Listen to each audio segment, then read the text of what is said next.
पुढची एक महत्त्वाची मोठी बातमी आहे। सैफ हल्ला प्रकरणामध्ये आणखी एक आरोपी असण्याची शक्यता आता वर्तवण्यात येते, कारण आरोपी शहजादसह आणखी एक आरोपी या हल्ल्यामध्ये सहभागी असण्याची शक्यता आहे। आणखी एक आरोपी आहेत का याचा देखील तपास आता पोलिसांकडून घेण्यात येतोय।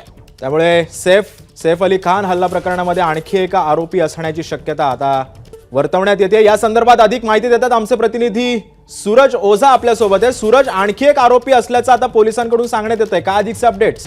नक्की पोलिसांनी त्यांची जी तपास केली आहे त्या तपासमध्ये त्यांनी असा कोर्टापुढेही देखील सांगितलेलं आहे की तपास दरम्यान अटक आरोपी सोबत आणखी इतर साथीदार असण्याची दाट शक्यता आढळून आली असून त्याबाबत अटक आरोपीकडे तपास करणे सुरू आहे। म्हणजे पोलिसांना असा संशय आहे की या केसमध्ये हा जो आरोपी आहे शरीफुल इस्लाम, ज्याला अटक करण्यात आली आहे सैफ अली खानवर हल्ला करण्यासाठी, त्या आरोपीचे इतर साथीदार असल्याची शक्यता त्यांच्याकडे आढळून आलेली आहे। म्हणून ते या अँगलमध्ये देखील चौकशी करतायत, आरोपीला प्रश्न विचारतायत आणि त्याचे फोनमध्ये जे कॉन्टॅक्ट नंबर आहे, जेवढे कॉन्टॅक्ट नंबर आहे त्यात इंडियन कॉन्टॅक्ट नंबर कोण कोण आहे, इंडियनमध्ये तो कोणाशी बोलत होता, मुंबईमध्ये ते कोण आहे किंवा मुंबईच्या बाहेर किंवा दुसऱ्या राज्यात कोणी आहे का, या प्रकारची जी तपास आहे ते सध्या मुंबई पोलिसांनी सुरू केलेला आहे। तर या बातमीमध्ये एक मोठी डेव्हलपमेंट आपण बोलू शकतो की पोलिसांना आता संशय वाटायला लागलाय की या आरोपीच्या इतर साथीदार असण्याची शक्यता आहे। आतापर्यंत पोलिसांनी सांगितलं की या प्रकरणी फक्त एकच आरोपी आहे ज्यांनी चोरी करण्याचा प्रयत्न केला आणि सैफ अली खानवर हल्ला केला होता।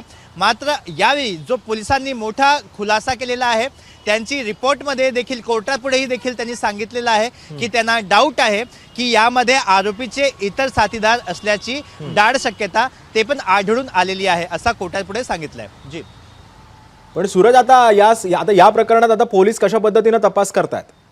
या प्रकरणी पोलीस आता त्याच प्रकारे जे बेसिक SOP असतात त्याला आता फॉलो केला जातोय।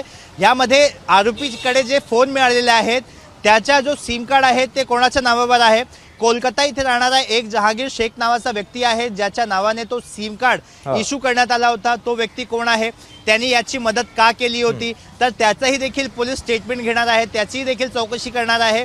तो मुंबईत आला होता, इथे अमित पांडे नावाचा जो व्यक्ती होता तो त्याला कसा भेटला आणि कशा पद्धतीने त्याला एवढा कॉन्फिडंट बसला, डॉक्युमेंट न बघता त्यांनी त्याला नोकरीवर ठेवलं। तर या प्रकारचे बऱ्याच महत्त्वपूर्ण प्रश्न आहे जे पोलिसांपुढे आहे, ज्याचा तपास सध्या पोलिसांनी सुरू केलेला आहे। यासाठी बऱ्याच लोकांचा स्टेटमेंट देखील बऱ्याच जणांचं स्टेटमेंट देखील आता पोलीस नोंदवून घेत आहेत। धन्यवाद सूरज, तू दिलेल्या अधिक माहितीबद्दल।